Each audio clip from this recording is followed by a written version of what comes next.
আমার এই বাচ্চাকে আমি আমার কাছে রাখতে পারবো না, ওর চেহারাও আমি দেখতে চাই না। আপনার বাচ্চা মানে? আপনার তো দেখে মনে হচ্ছে আজকে আপনার বিয়ে।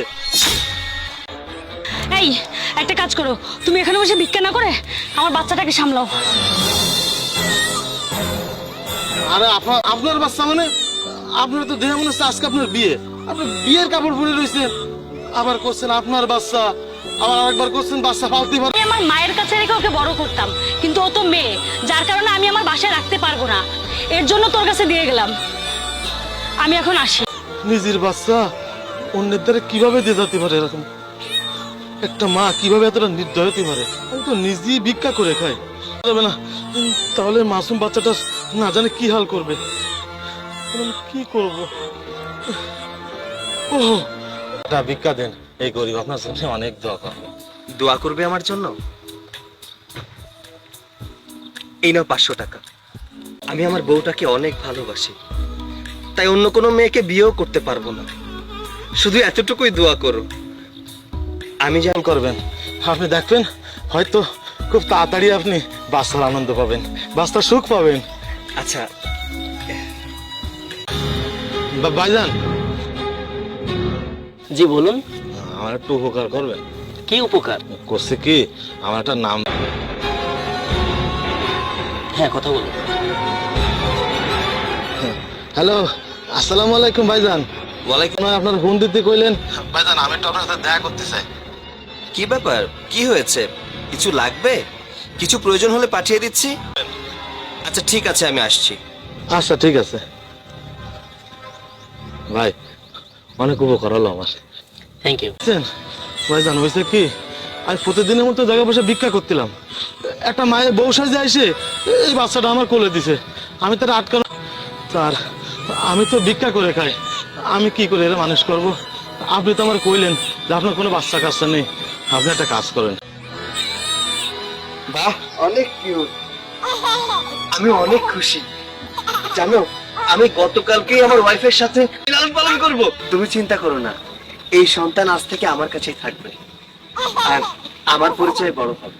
দুনিয়ায় কত ধরনের মানুষ আছে বাচ্চার জন্য ব্যাকুল হয়ে যায়। আজ এই বাচ্চাটাকে কোলে নিয়ে মনে হচ্ছে পৃথিবীর সবচেয়ে মূল্যবান সম্পদ আমার কোলে। মনে হচ্ছে সবচেয়ে খুশি আমার কাছে। অফিসে একটা জবের ব্যবস্থা করে দাও। ভাইজান আপনার অনেক ধন্যবাদ।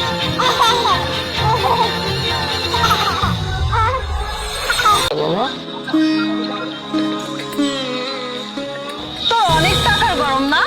সামান্য একটা চার দোকানের সাথে টাকার গরম দেখ, এখনো সেই টাকার গরমই রয়ে গেল তো। হ্যাঁ, আমার টাকার গরম ছিল, আছে, ভবিষ্যতেও থাকবে। আজ দেখবো আমি তোর। তুই আমার টাকার গরম দেখতে চাস? চাচা, আমি 200 টাকা দিব, 1 কাপ চা বানান। চাচা, আমি আপনাকে 500 টাকা 1500 টাকা দিব, আপনি 1 কাপ চা বানান। নাইস। চাচা, আপনাকে আমি 2500 টাকা, 5000 টাকা। চাচা, আপনাকে আমি 7000 টাকা দিব, 1 কাপ চা বানান। চাচা, আমি আপনাকে 9000 টাকা দিব, আপনি 1 কাপ চা বানান। এত টাকা? 10000 টাকা, 1 কাপ চা বানান। খাবোই না চা, তো চাই খাবো না। চায়ের দাম 10,000 টাকা, 2 কাপ চায়ের দাম 20,000 টাকা, আবার তারা চা না খেয়েও চলে গেল। আসলে আমার মাথায় আসলো। তো আমাকে একটা চা দেন। আচ্ছা চাচা, ওই চায়ের দাম কি রেগুলার নাকি ওনাদের মতো স্পেশাল? না বাবা, সর্বোচ্চ 20 টাকা।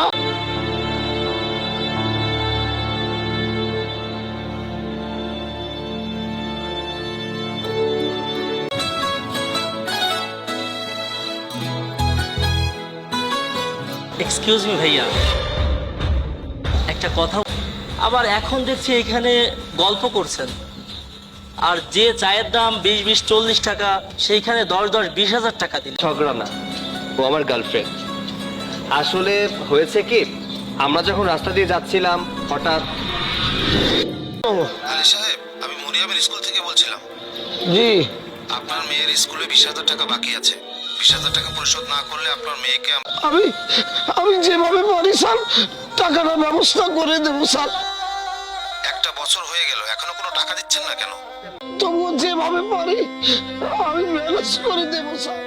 আচ্ছা ঠিক আছে, আজ বিকাল 3টার ভিতরে আপনি স্কুলে টাকাগুলো জমা দিয়ে দিবেন। 20,000 টাকা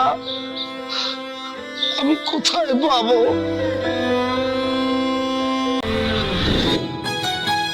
আসলে চাচা অনেক সৎ লোক, ওনার ওখানে আমি প্রায় চা খাই।